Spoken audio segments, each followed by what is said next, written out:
ஒரு துரோக கூட்டம் ஒரு துரோகியும் வேட்பாளர்களை போட்டு தேர்தலில் நிற்கிறார். அந்த துரோகி யார் என்று சொன்னால், என் வயிற்றில் பிறந்த அன்புமணி செய்த, எனக்கு செய்த, என்னுடைய கட்சிக்கு செய்த துரோகங்களை வரிசைப்படுத்தினால் மணிக்கணக்கிலே சொல்ல முடியும். பார்வையாளர் நீங்கள் பார்க்கும்போது அல்லது கேட்கும்போது ஆச்சரியப்படுவீர்கள். இப்படி ஒரு மகனா? நான் மக்களுக்கு சொல்லுவேன், இந்த துரோக கூட்டத்துக்கு நீங்கள் வாக்களிக்காதீர்கள். ஏனென்றால் இவர்களுடைய நோக்கமே மக்களுக்கு சேவை செய்வதல்ல. அதிகாரம் கையிலே வரும்போது பணம் பண்ணுவதுதான் இவர்களுடைய வேலை. அதனாலே தயவு செய்து இவர்கள் இருக்கின்ற 18 தொகுதி என்று நினைக்கிறேன், அந்த தொகுதியில் நிற்கிறவர்களுக்கு அந்த துரோக கூட்டத்திற்கு வாக்களிக்காதீர்கள். அந்த 18 தொகுதியில் நிற்கிற வேட்பாளர்கள் எல்லாம் நான் வளர்த்த பிள்ளைதான், என்னிடம் பாடம் கற்றவர்கள் தான், என்னிடம் பயின்றவர்கள் தான். ஆனால் இன்று பணத்திற்காக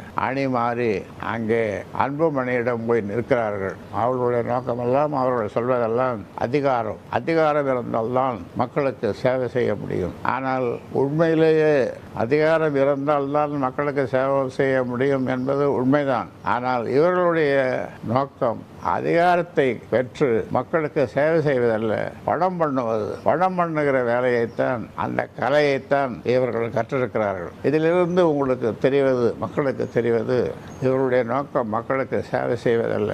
அதனாலே தான் இவர் வீட்டிலேயே படுத்துக்கொண்டு தன்னுடைய மனைவியை தேர்தலில், அது நாடாளுமன்ற தேர்தலாக இருந்தாலும் சட்டமன்ற தேர்தலாக இருந்தாலும், தன் மனைவியை நிற்க வைக்கிறார்.